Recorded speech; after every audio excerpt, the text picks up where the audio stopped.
What's up, everybody? My name is Lupe Alcides. I am a Chicano from the west side of San Antonio, Texas. This is my own personal biased opinion. So, a few days away from Christmas, holidays are always rough for people who have lost someone. I know I've lost somebody, and it's just not the same without that certain person being around on Christmas time, especially when the holidays were such a special occasion for my first wife.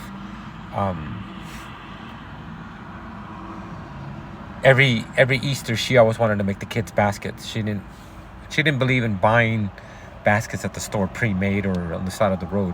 She always bought all the stuff and made the kids baskets for them. I've tried making baskets for the kids before. It's so hard, you guys. I have no artistic abilities when it comes to that. I just throw a bunch of crap in the bag, wrap it. Here you go, kids. But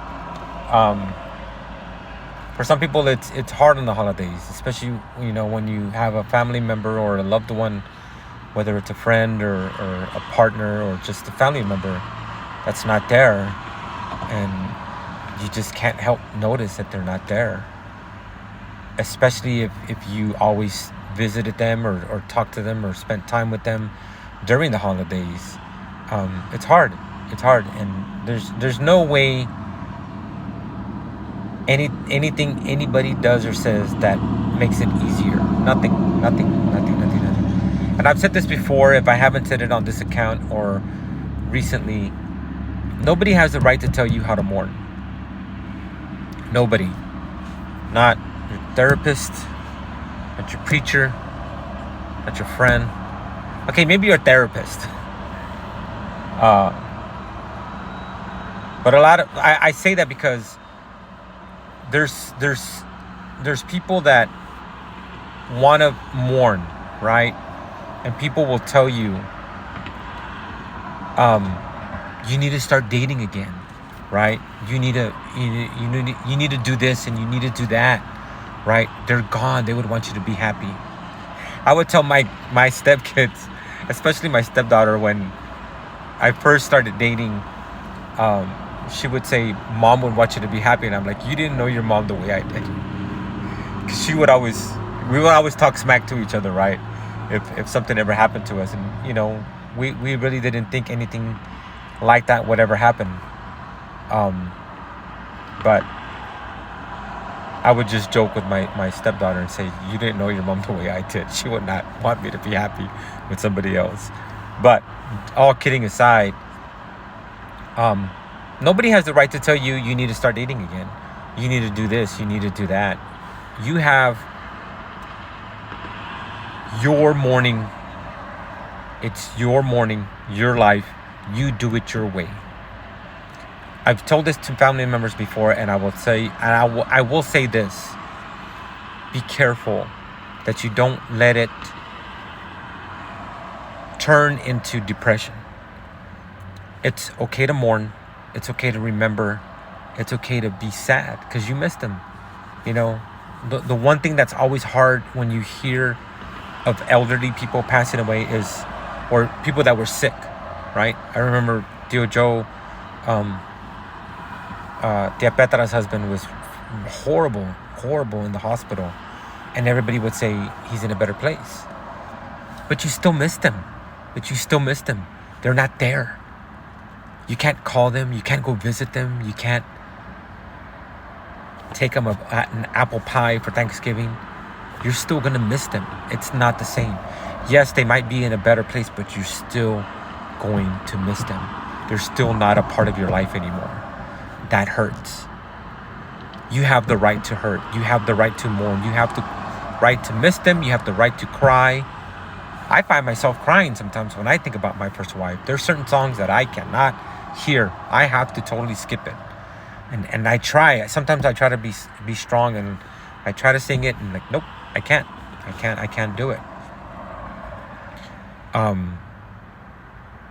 It's been 16 years for me, and I tell people is I wish I could tell you that it gets easier, and maybe for some people it does, but I wish I could tell you that. We're all different, you know.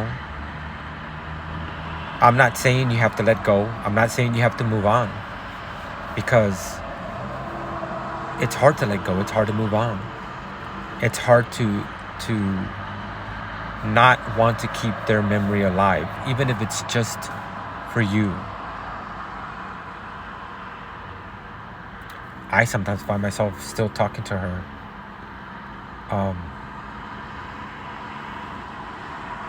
So I wish I could say that it gets easier. 16 years later, it's tolerable, but it's not easy. So don't let anybody tell you how to do mourning their way. You do it your way. Even if you're sad every day, even if you cry every day, even if you don't want to do shit, you have that right. Just don't let it drag you into depression. At least don't do that. Always keep somebody close. Always keep somebody that you can depend on. Even if you're lucky if you have more than one person to depend on. I know personally, I have certain people that I can call on. My best friend Eric, one day he was going through a breakup, and he was just like, you know how it is. You're heartbroken, even if she was a bitch, you're still heartbroken, right? And I told him, it's like, let's do something. You don't need to be alone and all sad and miserable right now. It's like, no, I just want to be alone right now.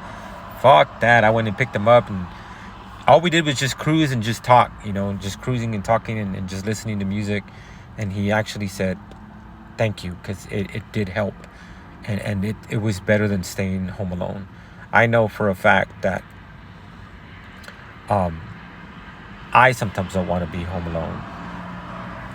I'm lucky enough that I have certain people that I can call or just go visit or drop on. Having a relationship with God really does help. I strongly believe that. When my first wife was taken from us, I fought with God for weeks, until I finally said, I can't do this, man. I need your help. And I strongly believe that he pulled me out of the funk that I was in, and I'm where I'm at now.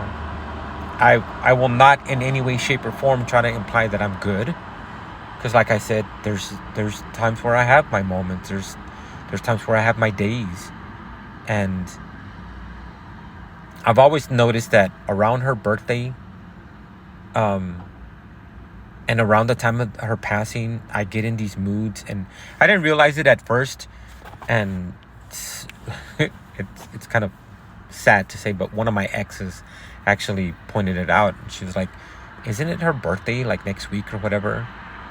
And I didn't realize that, right? But apparently it lingers in the back of my mind. Subconsciously, I know that it's her birthday coming up. I know that it's the time of her passing that's coming up.